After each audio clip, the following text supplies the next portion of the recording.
Hi, friends, and welcome back to the podcast. This is our series on becoming, the art and craft of personal storytelling, where we take a close look at personal essays written by real humans. We talk about why we love them, what makes them work, and how they came to be. In this episode, I had the honor of sitting down with Wendy Zheutlin, who's not only one of my essay coaches, but she's been a volunteer for the past 4 years with our Matchletters Scholars Program. Now, side note, this is the program where we pair high-achieving, low-income students with amazing counselors for 10 hours of free one-on-one support. So if that sounds interesting to you, either you're a student who identifies as low income and would like some support, or if you're a counselor who would like to volunteer, you can find more at collegeessayguide.com/matchletters. So this episode is kind of a rare opportunity because normally we look at student essays, which is amazing, and talk about them. But this was actually a personal statement written by Wendy herself as part of a course that I led for counselors. So this is her own personal statement, not written for any college, obviously, and it's one of my favorite essays. In our conversation, we get into what the process was like for her, who doesn't identify as a writer. We talk about some interesting technique moments where she communicates a whole lot in just a few words. And finally, that ineffable moment where you figure out what a story is actually about. A little background on Wendy. She earned her BA in psychology from UCSC and an MA in film from Stanford, after which she went on to work on social issue documentaries in film and TV. While raising her family, she worked in both an elementary school and a public library, which she mentions at the start of our session. I hope you get a lot out of this conversation. I know I sure did.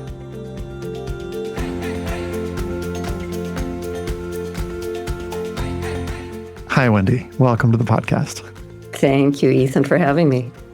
I'm so glad. I've been really looking forward to this conversation, and I feel really, really honored to be with you and honored that you're sharing this piece with us, which is a personal piece. And just to set context for folks who are listening, this was a piece that you wrote as part of a course that we did, this personal statement course. And I really love it when counselors take that, invitation up and actually go for it. And I felt like you went for it and you used this as an opportunity. But I'd love to hear just maybe your context before folks hear the story. What would you like folks to know about either you as a writer or you as, the person who wrote this piece? So, yes, when you gave us the assignment, if we should choose to take it, I was so excited. I'm not a writer. I don't come from a writer's background, nor do I think of myself as a writer. And so it was a wonderful opportunity because I work with students asking them to write. So I wanted to know, what are we putting these kids through? What is it like from the inside out? And so I grabbed it and ran with it.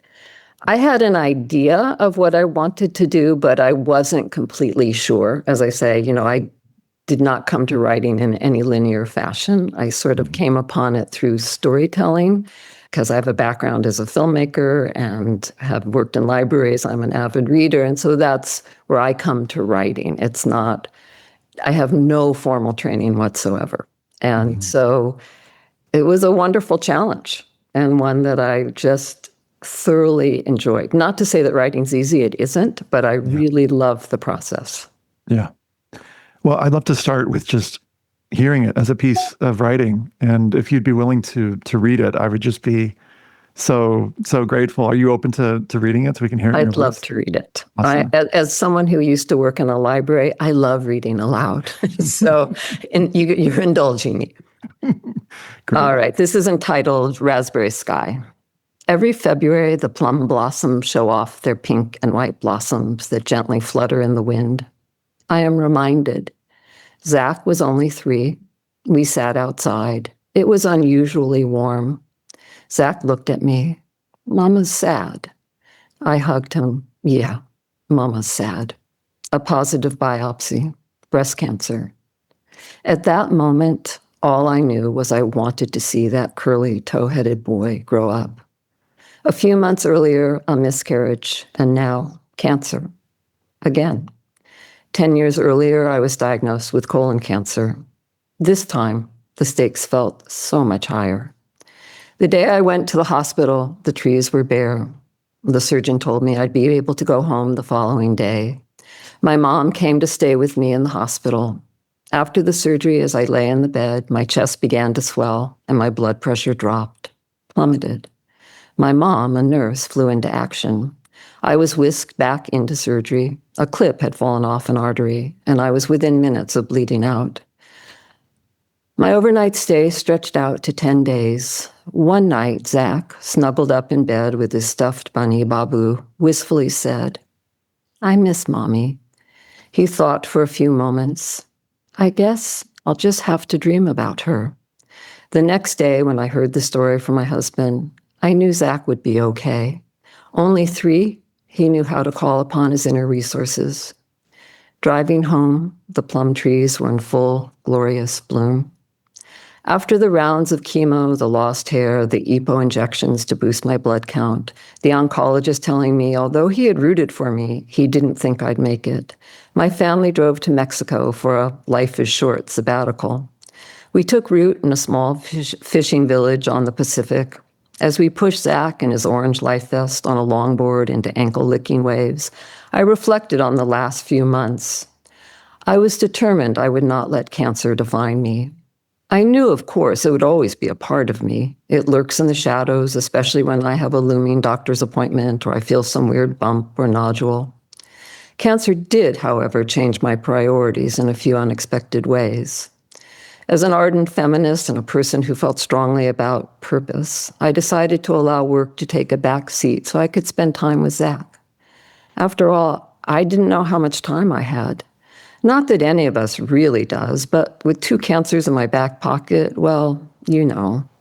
We settled into a sense of new beginnings and possibilities. I came to discover that for me, the most rewarding and humbling experience, bar none, is being a mom. Rewarding, what an awesome journey. Humbling, well, oh boy, did I make lots of mistakes. I still do. Perhaps the biggest misstep was holding too tight. Understandable? Sure, but not great. I now understand that parenting is a long process of letting go. It reminds me of teaching Zach to ride a bike, hand on the seat. I got you. And then when he seemed steady, letting go. I knew he had it. He could pedal on his own. And of course, when Zach felt wobbly or just wanted to chat or have a piece of chocolate, he knew the chocolate drawer was always there, fully stocked. As I continued to unfurl, I found new ways to connect with Zach. And in doing so, our relationship continues to expand. I meet Zach at the beach after his hours in San Francisco's frigid, overhead, rugged surf. We walk and talk politics, both fearful of the state of our country, the rise of authoritarianism, the assault on bodily autonomy, rise of white supremacy and anti-Semitism. I hear about the waves, barreling, his oceanography MA program, it's going, his long-term partner, Maya, perfect MCAT score, and his favorite new culinary venture, silken tofu and eggplant with red Szechuan peppercorns. As the horizon blushes pink, Zach says, "Raspberry sky, Mom." I smile. Raspberry sky, indeed. I no longer live in hope for a future. It is the small moments, day to day, that make my heart full. As I continue to ride the waves of my life, I watch that little boy grow into a young man. And yes, he still relies on his inner resources. But what I have come to know is that growing up or growing is a lifelong endeavor. The plum trees show off once again, as they do every year. Their delicate fragrance kisses the air. I delight in the delicate blossoms every year. I want to remember, because remembering allows me to move forward. Wow. Thank you. You're so welcome. What's it like reading this? It brings me back. And every year I do look at those plum blossoms. Mm-hmm. And every day I think about Zach. Mm-hmm. You know, he's still in my life a lot, of course, but like now he's overseas. And I think about those moments in life that, you know, certainly part of thinking about this story is, you know, cancer, it was such a long time ago for me. And it was at such a pivotal point in my life and Zach's life and our family's life. But so much has happened since. And so I don't think I could have written it too much earlier than when I did write it, because it takes time to reflect and to think about those events and how they impact you. But, you know, the other thing is, as a parent, truly one of the things about parenting is you constantly are having to change, even if there's no cancer in your life. It is a constant. You think, okay, fine, I got it. And then sure enough, next year it's like, oh, new thing, new challenges, new things. And, you know, I know that I'm continuing to write about being a parent because it is something that I think about a lot and I love. It is the best thing I've ever done in my life. So this was a moment to reflect on the parenting part of it and how the cancer impacted that. But I know that with or without cancer, I would have come to parenting with similar ideas. I don't think the cancer was truly what defined how I was as a parent. Yeah. The thing that I feel is captured so well in this story is this continual letting go that happens as a parent. And as a parent now of an 11-year-old, I have that same feeling of like thinking, I got you. And then you mentioned the moment on the bike, letting go. And there are all the different ways that we have to learn to let go. And I feel like you capture that so well. I'm curious what it was like writing this story. What was the process like? It's an interesting question. I mean, that first paragraph came pretty simply to me. That was an easy paragraph for me to write, actually, because I wrote it in such a straightforward way. It was sort of repertoire. It was like reportage. You know, this is what happened.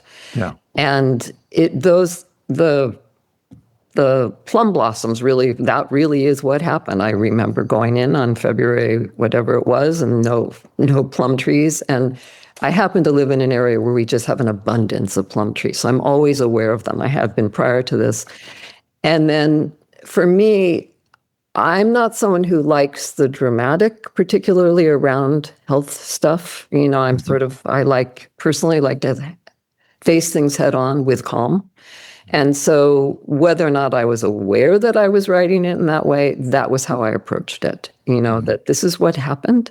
And then the story of Zach was really sort of the punctuation point for me, of this little boy at home with his dad missing me, you know, and Lord, I missed him. And I was also trying to be able to just sit up because I had lost all my blood.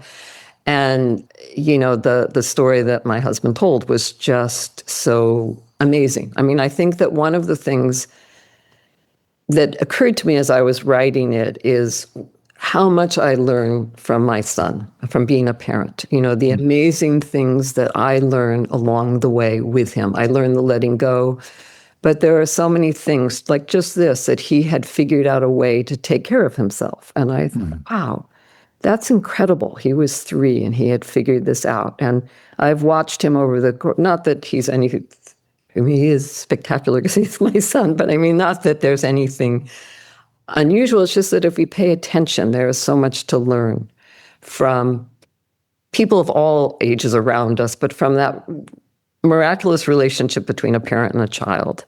I find that I learn as much from him as I hope to have taught him or continue to teach him, and that I really do see it as a reciprocal relationship in many ways. And, you know, whether it's something that's specific to the dynamic between us or things that I can then extrapolate into my own life, like the letting go.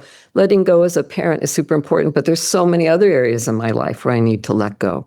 And there's so many other areas in my life where I need to, you know, acknowledge somebody else's talents and skills. And there's so many other areas in my life where I understand that being vulnerable, you know, which is part of what this essay, you know, I speak of something that, you know, I'm pretty vulnerable in it, is that's how you get close to people. Vulnerability is a way that we share and we get to be seen by somebody else and know that somebody else is taking us in. And that's what relationships, it's part of a relationship. And it's a really wonderful, delicious, delightful part of a really scary, but delightful and wonderful and rewarding part of relationships.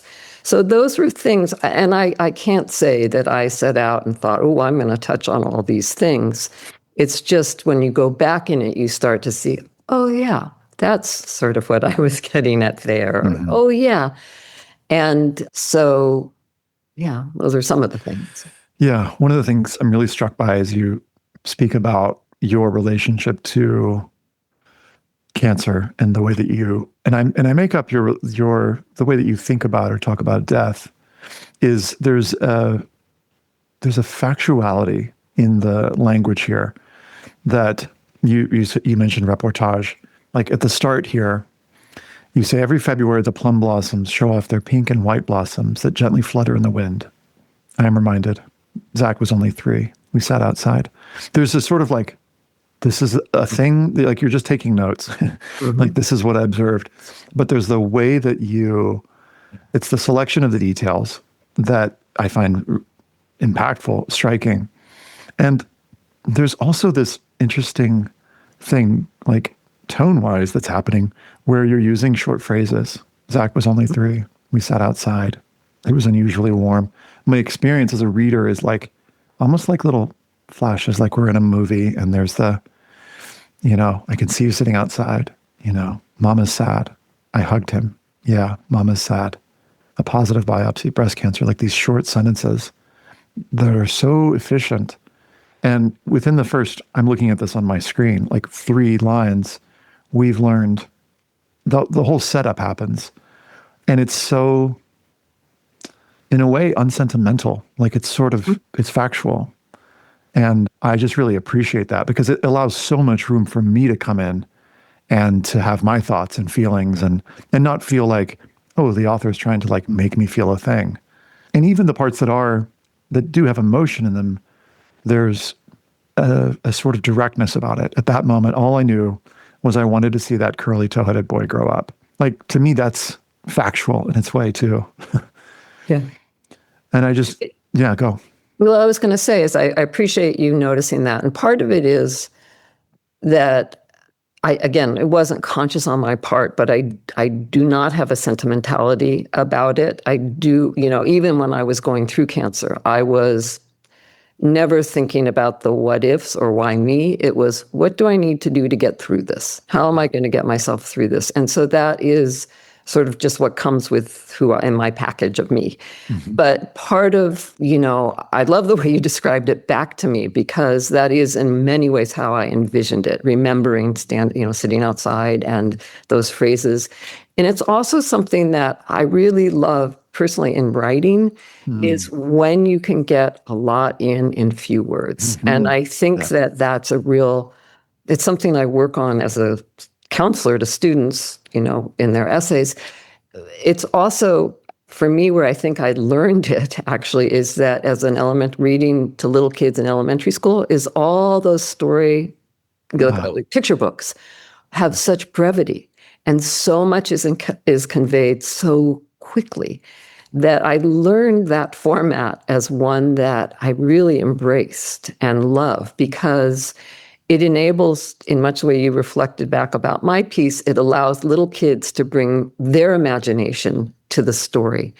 And so I just sort of maybe osmosis, I don't know. I mean, I wasn't thinking, I'm going to copy Matt Burnett's approach, but it is a style that I love, and I love it in longer pieces as well, when you get a lot with very little. And I think it's and I also obviously really do love specificity and details. And that's super important to me as a reader when I'm reading other people's work, but as a writer as well, that those details are really what makes something come alive, to me anyway. I really feel that here. There's something else that's structurally happening in the first paragraph that I want to name. And I'm like excited that I get to ask the author, because as you were reading it just now, I wondered about this. So the first sentence begins, every February, the plum blossoms show off their pink and white blossoms that gently flutter in the wind. And then in the middle of the first paragraph, there's this trip to the hospital. And it says, on the way to the day I went to the hospital, the trees were bare. So the trees come back in the middle of the paragraph. There's this experience of, the clip falling off an artery. There was bleeding happening. This moment when, your husband comes and relates that story about, I miss mommy. And it says at the end of this paragraph, the next day when I heard the story from my husband, I knew Zach would be okay. Only 3, he knew how to call upon his inner resources, which is a powerful sentence to me on its own. But the question that I have is about the next one. When you come back, you say, driving home, the plum trees were in full, glorious bloom. Will you speak just a little bit about the plum blossoms and the plum trees? Because they appear several times here. Like, however, whatever you want to say about it, like what's happening in terms of setting up what seems like a motif. Yes, definitely. A couple of things. One, the plum blossoms are a wonderful metaphor because they're fragile and they come every year, but they're very fragile. They have a short life. Those blossoms don't live long, but they do renew. They do come back. So they're this wonderful metaphor, but they also are a metaphor of new beginnings. And the other thing, just from a writerly point of view, and again, I'm not a writer, but I really love when paragraphs or pieces start, you think you're going in one direction, like maybe we're going to be doing something about nature here. And then I take a sharp 90-degree turn into something completely different. And then we come back, the callback at the end of the piece. And it's just a preference that I have. It's a bias I have in writing. And I like using those kinds of motifs because I use it those 3 times in that paragraph and I come back to it as the callback in the end. Mm-hmm. And for me, it was both the play on fragility. Again, I did not set out to do it that way, but in thinking about it, that is one of the things that comes from it. And also, using the bare trees in the middle of it is also sort of the bare, not knowing what's going to happen, with hopefully many people who are listening to us have not ever had to do this, but going to a hospital for surgery is really scary. And especially when you're a parent. And it's just that sense of barrenness is really there. And then coming home and the blood. So that was sort of where I came. But I think more than anything, it really was also the stark contrast between the beauty of the blossoms and the both beauty and scariness in life. The beauty of this relationship with my son and my family and the sadness of having to go through what I had to go through. Not sadness. I wouldn't say I was sad that I had to go through it. It was more just one of those things that happens in life for some people. Thank you. Yeah, I'd love to talk about what's happening in the second paragraph. Actually, you know what? Let me say something else. Yeah, as you say all that, Wendy, I'm also present to how there's this dramatic irony that's happening in my head as I read this story, because I see a story about someone who is confronting their own mortality.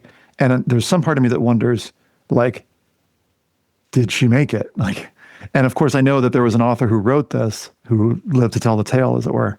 But that's an interesting thing that's happening in my brain as I'm reading this story. It's adds an interesting layer of complexity. After the rounds of chemo, the next paragraph begins, the lost hair, the EPO injections to boost my blood count. The oncologist telling me, although he had rooted for me, he didn't think I'd make it. My family drove to Mexico for a life is short sabbatical. We took root in a small fishing village on the Pacific. As we pushed Zach in his orange life vest on a longboard into ankle-licking waves, I reflected on the last few months. Now, I love where this goes because it just takes so many different directions and I get to learn so much about you and how you mentioned it shifted your priorities. As an ardent feminist and a person who felt strongly about purpose, you decided to allow work to take a back seat so you could focus and spend time with Zach. After all, you say, I didn't know how much time I had. Not that any of us really knows, but with 2 cancers in my back pocket, well, And this moment here, well, I love it. I love it so much because it feels like it's so human. It's exactly what I could imagine you saying if I was sitting across from you having a cup of tea. And it's doing that thing where it's like, it's funny. And it's really freaking serious. And that seems to me another example of this, juxtaposing 2 things that are sort of 2 different modes, as it were.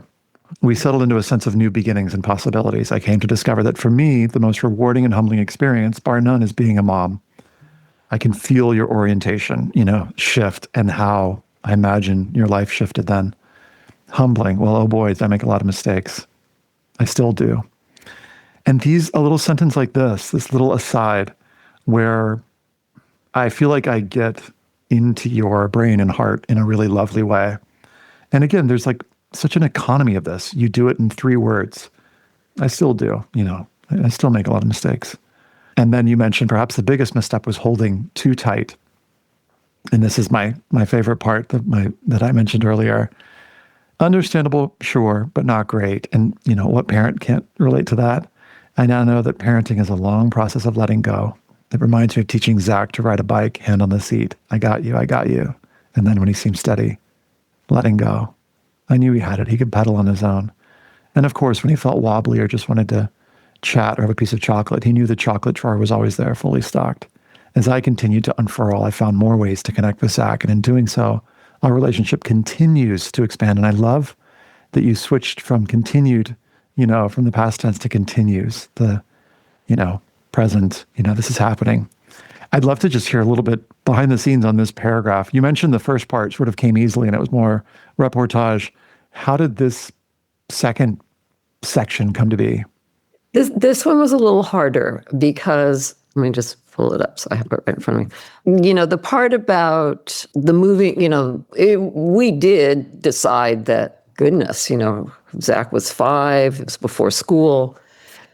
Let's take advantage of it and let's drive down to Mexico and live there for a year. And again, so that was just sort of the reporting, but it was also sort of, I wanted to capture a little bit of the beginning of like, there's a lot that goes on after the hospital, for me at any rate, the chemo and the, because they weren't transfusing blood in those days. So I had to do EPO and, all of the things that went into that. And then sort of the sense also of the new beginnings. But what really, I wrote this paragraph several times. Well, I wrote all of it lots of times, but this one I wrote a lot because I was trying to figure out what do I want to get at here? Did I want to show more of my background? And I thought, no, not really. I don't need to say all the things that I used to do. So I thought, I can just say that I've always had purpose about my life, but this was this shift. And then that was, I think, at the moment that I did all that editing, I realized this is really about my relationship with Zach too, in a big way. And so it was also a really significant trip for the 3 of us in all of our lives. I mean, it was how Zach got attached to surfing, and it was, my husband took a sabbatical. Is a teacher, took a sabbatical, and it was taking this time of saying, life is to be lived, really. And it's something that, I wanted to capture without making big proclamations about it, but just showing how we had made that decision as a family. And then once I sort of thought about it, thinking about it was always clear to me that I was not going to let cancer define me. I mean, again, it is always there. I mean, every year I do my annual, it's there. Every time those blood tests come back, it's there. But it doesn't take over in the way that it did. And I really wanted to figure out how to move forward, having 2 cancers in my background, being a cancer survivor. It is part of who I am, for sure. And it's something I'm proud of, actually, that I've made it through. But it really was, again, this is less about cancer and much more about how it helped me refocus on my relationship with Zach. And then the thing about with the 2 cancers in my back pocket, that I like to use my humor when I can. And that is a little piece of my humor. It's kind of like, well, what are you going to do? And the more I can bring those in whenever I write anything, I like to. And I love to see humor in writing. I really do. I think it's a gift if anyone can do it. I'm not great at it, but I love to see it when it just comes naturally out of the set of circumstances that one's describing. Well, I think you're great at it. And it's subtle here too, which I really appreciate, because I think that sometimes, in writing, it can be pushed, or even like in an essay short like this, it can sort of, you get a sense of striving, and I don't get a sense of striving. Like you're not going for, the belly laughs here. It's just, it's that meta awareness of the nature of things, and it gives me a little more room to come in. It's just a beautiful technique too. It's something that this is like a side note to students who are listening to this and thinking, oh, maybe I'll write about a challenge that I faced, like bringing in a little humor just gives that breath, just, and we can just be a little more, human together. There's something that you mentioned that I want to zoom in on, and well, in this paragraph, I think you're talking about the moment or the, week or month where you realize this is really about, parenting, and this is what I want to make this time about. That orienting moment, I'll call it. And you mentioned that there was a point in the process where you sort of had a realization that, oh, that's what this story is about. Can you say a little bit to folks listening, and maybe even students who are listening, who are like wondering, well, how do I know what my story is about? Like, it goes so many different ways, right? For so many different students, but how does a student figure out what their story is about? How does that go? That's a great question, Ethan. I mean, that is a really good question. I think part of it is, and it's something that I do for myself, and I do it with students with whom I work, is what is it I want to be conveying to my audience, whomever they may be? What is it what's my underlying message here? Or not even a message. What's my underlying theme? Or what's my underlying, what am I trying to say? It's sort of like those moments, maybe even when you're in a disagreement with someone and you sit back and you think, what am I trying to say here? I'm just responding. Now let me take a breath. Yeah. And what is behind all of this emotion I'm feeling?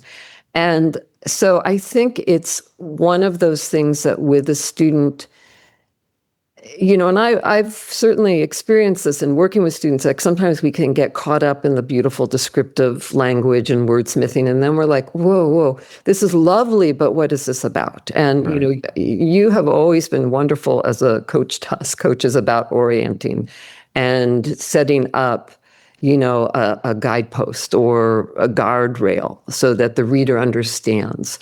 And so I always have those words sort of in the back of my mind when I'm working with students or when I'm working on my own stuff of like, what do I want someone to understand about this, and giving them a little bit of, soft guidance, as it were, very, very soft, not like pointing them directly in this direction, but, what's underneath this? And I think that sometimes, I can't remember who said this. I remember reading somebody saying, sometimes I write just to see what I think. And sometimes I do write to see what I'm thinking. And then when I go back, I'm able to go, oh, I'm seeing now what this is about, and I don't have to bring everything to the table. And that's one of the reasons why I love this format, the very short format, is because it really does make the writer figure out what they want to say. Yeah. Because you don't have a lot of words. And you can't sort of circle around the idea for many, many pages to figure out what it is. You really kind of have to. And that's just a process of writing and rewriting.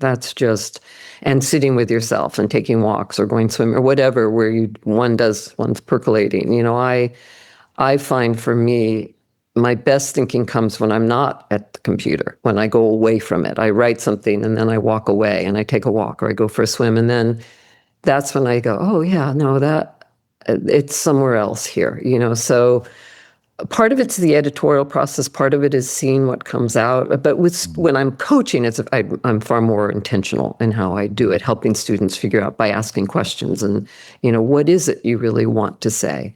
And it's not always that apparent, sometimes it takes, it's not an easy thing to always understand. It's quite a mysterious thing, I think, actually, like finding the thing that wants to be said. Sometimes I think, somebody can sit down and be like, I'm going to write a thing about X. And maybe it ends up, after all, being about X. And then other times it's like, well, I'm going to write a thing about X. And then it's like, well, suddenly it's about Y. And then before I know it, we're finding that Z is actually looming pretty large. And actually Z is a pretty interesting thing. And as coaches, we'll sort of be like, all right, well, let's talk about Z, because that seems to be the thing. And there's no, like, in my experience, there's no like one particular way that this goes. We're sort of creating a space, a container for insights to happen. and for us to make discoveries along the way. And it's so, students, I just present to like how lucky students are to have you to be the, curator with them to sort of go, oh, this is an interesting piece, and pick it up. I maybe, I don't know if I've said this on the podcast before, but I often think of this as sort of spelunking, where we're kind of going into caves of awareness, and we each have our own headlamps, and we're sort of poking around in the dark corners and sort of seeing what's there. And then we discover, oh, this is about my relationship with my son. Okay. Yeah. And if one's open to it, it's a wonderful process, because it's another form of self-discovery or introspection, or finding what percolates to the top. If you have the time, if you're not applying to college, I'm not applying to college, but it is a wonderful part of the writing process if one's open to it, in terms of, sort of moving away from this should be about X. I'm going to sit down and write a story about, if you allow yourself to be expansive in that way, it's just it's a gift to oneself, I think, to be able to do that. As you say that, Wendy, it occurs to me that there is that option for parents. And I will say, if there are any parents listening who are like, I would like to write a personal statement, I want to say, go for it, because that can be a pretty cool experience to write alongside your student as they're going through this. I want to reread the last paragraphs here again, because there's so much here still. You say, I meet Zach at the beach after his hours in San Francisco's frigid, overhead, rugged surf.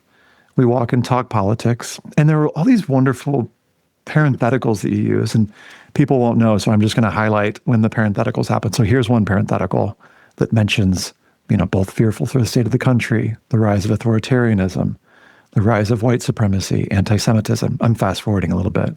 And then there's the next out of parentheses. I hear about waves, in parentheses, barreling. His oceanography MA program, parentheses, it's going. And again, great examples of just doing so much. Like, we get the whole conversation in, 40 words. And I imagine it was a long, conversation. And then these specific details of, like, as the horizon blushes pink, Zach says, raspberry sky, Mom. I smile, raspberry sky indeed. I no longer live in hope for a future. It's the small moments day to day that make my heart full. And then the very, very end. Well, actually, let me just pause there. And I'm just curious, as you hear any of that, what comes to mind?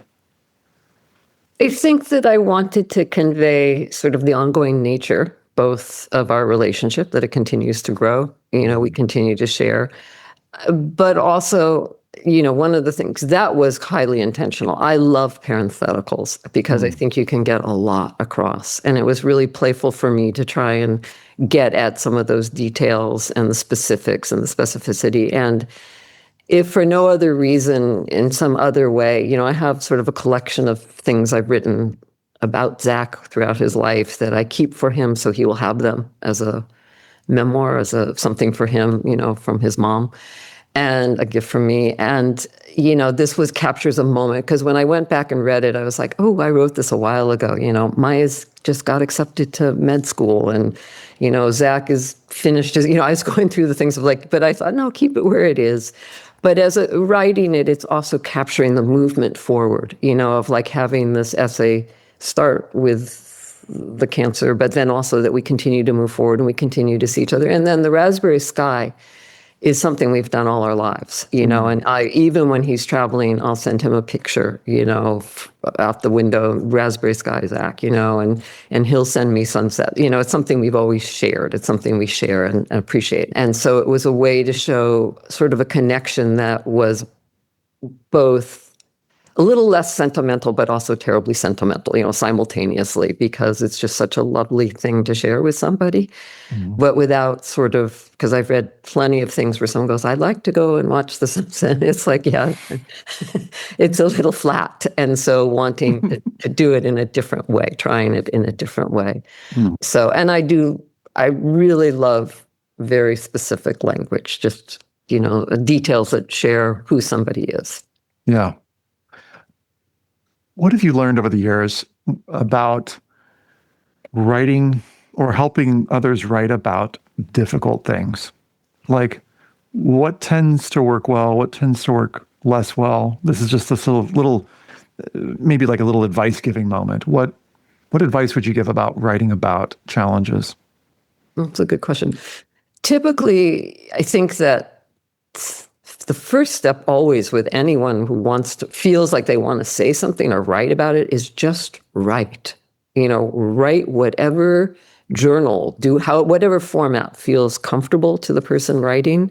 Write about it from whatever angle, whatever emotions, whatever comes to mind, because the editing can always come later and the context can come later, but allow yourself to just write about it, whether it's something that's causing anxiety or some scary thing or something that you're holding as a secret from somebody, whatever it is, write it, or whatever challenge and then, I remember working with a student who had scoliosis and had several surgeries on her back, and it had shamed her all her life. And I remember bringing up, and I'm not going to get the proper name, but the Japanese art form where they use the gold filament of a broken ceramic piece.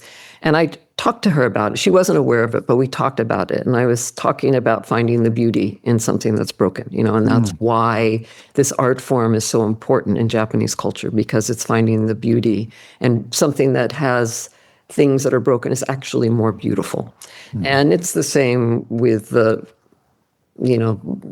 weaving in mistakes into the rugs, and so, the first layer or the first step is just to write in whatever form. If it's stream of consciousness, if it's a story, whatever, and then to go back in and start to look for what are the elements here? What are those gems or nuggets that what threads can you start to see coming through? What themes do you start coming through? What is it that then you want to convey to an audience? There's one thing to write privately, but then if this is writing for somebody else, for an admissions officer or for friends and family or a larger audience, what is it that then you want to take this experience or this thing in your life, and what about it? The so what of it all. How do you put it into its context, and how do you relate it to other parts of your life? Because whenever any of us have encountered a difficulty, inevitably it has, because who we are, there are so many themes and threads that all connect. It connects to other parts of our life. They're not isolated. It's not as if a challenging event happens and then it's put away. It's not, you can compartmentalize. It's not the greatest way to go, but you can. But it then, and it's not even so much as what can you learn from it, because that kind of bothers me too, because I don't think that there's always learning moments in hardship. Sometimes it's just plain hard, and that's okay too. But I think that it's figuring out right, and then go back and figure out, what is it here? What do I want? What are my themes? What are my threads here? How can I weave this and how can I connect it to other parts of my life? That's sort of a little tidbit of how I would approach it. Yeah, when I read your writing, when I hear you reading, there's this meaning making that's happening, and it feels so intimate. And because these are, such personal experiences, those little moments, those insights, that seeing you arrive at those, or like reading the piece and imagining when you arrived at those, feels like I'm getting to discover self and discover the world right alongside you, which is certainly, what happens when we are doing our work with students. But I just feel, really grateful for the meaning making, the sort of there's a way that I imagine that you are orienting as a writer in this piece to go all right, what is my so what here, in a way that helps me understand myself. And in you doing that, I think I understand more about the world just a little bit.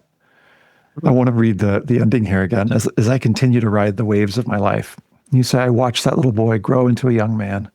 And yes, he still relies on his inner resources. But what I've come to know is that growing up, or growing, is a lifelong endeavor. The plum trees show off once again, as they do every year. Their delicate fragrance kisses the air. I delight in the delicate blossoms every year. I want to remember, because remembering allows me to move forward. I'm curious. I'd love for you to say whatever you feel like saying about the ending. And if you say, Ethan, I don't want to say anything about the ending. That's an okay answer. Well, part of it is that I do every year look at those blossoms. There's a particular stands of them that's by a walk that I do. And even this year I was walking with a friend and they were in bloom. And I said, do you remember that piece I wrote? There they are. There's those blossoms. And she said, thank you for sharing, Wendy. And it is one of those things. I mean, it's one of the more cliched things about nature is the cyclical nature of it. And life is cyclical. I mean, that is part of sort of understanding, we get on to this like merry-go-round a little bit, and there are cycles that go through. And this is just a little anecdote, but I remember when the first dog we had, Zach was 8 when the dog died, and it was really hard for him. He loved that dog. And so we made a slideshow, and then we put the circle, the Joni Mitchell song, the circle song or circle game, whatever it is, about life and cycles and stuff. And so I think a lot about cycles. And to me, that's what those plum blossoms are, is the cycles of life. And part of the cycles of life relate to being a parent. Part of it relate to my health and when I was going through cancer and different times in my life. And I think that, nature's overdone cliche about that. And I tried not to make it overdone, but it is really the sense of, hopefully those blossoms will keep happening in much the same way that hopefully I'll keep getting to watch Zach grow and go through his phases of his life, and he will, we will continue to share. And so that was sort of what I was thinking. And also that it is, one of the things that I really do believe is it's really humbling to be a person, and it's really messy and it's really complicated. And I just feel like I love that about it. I love the messiness of being human. I love that things aren't tied up, and it's confusing and complicated, but just lovely too. And it's sort of one of my themes always of one can hold two truths always. And so I always try to sneak that in a little bit somewhere in what I write, because I think it's true. There can be these beautiful blossoms, and there can be cancer, and there can be this lovely little boy who's grown up. And, someday I'll write about the things that are challenging, or something that, The one thing that I have to say that was probably the most rewarding part of writing this in many ways was Zach asked if he could read it, and he was in Indonesia surfing at that time, and I sent it to him, and he called me up immediately, and he said, "Mom, I've only read the first paragraph, and I'm just weeping." And then he finished it, and he called back, and he said, "Thank you." And it was, it was one of those moments that, as a parent's pretty special. And it is something that he and I share, something that I share with him in a way that I don't share with anyone else. And that's part of also, I guess, why I wanted to share in a broader way, too, is the loveliness of that. Thank you, Wendy. I feel so grateful to be led into your humanness and your process and the messiness and the beauty of it all. I just feel really grateful. Well, thank you. And, Ethan, I have to thank you in so many ways, because when I started working for CEG, I was like so deeply intimidated. I was reading everybody's bios, and it was like MFA and writers. And I was like, oh my, the imposter thing. And what am I doing here? And what I have so deeply appreciated is your sense of humanity, compassion, caring, and kindness, and encouragement. I mean, you have provided, I think, for the community at large, and for the counselors, certainly for me, I can't speak for others, but certainly for me, an unbelievable extended hand. And for that, I am so deeply grateful. I mean, the years that for lack of a better word, is growth, but my sort of whatever in these last 4 years has been really wonderful. And so I thank you, deeply thank you, with much gratitude. Well, thanks for spending some time with me today. Well, thank you for having me. Thanks, friends, as ever, for listening. You'll find the show notes at collegeessayguy.com/podcast, including the text of Wendy's essay, so you can read it for yourself if you like. If you're interested in more from us, you can sign up for anything at collegeessayguy.com. We'll share with you our latest resources, our upcoming webinars, and Pay What You Can courses, and lots more. Much love, and stay curious.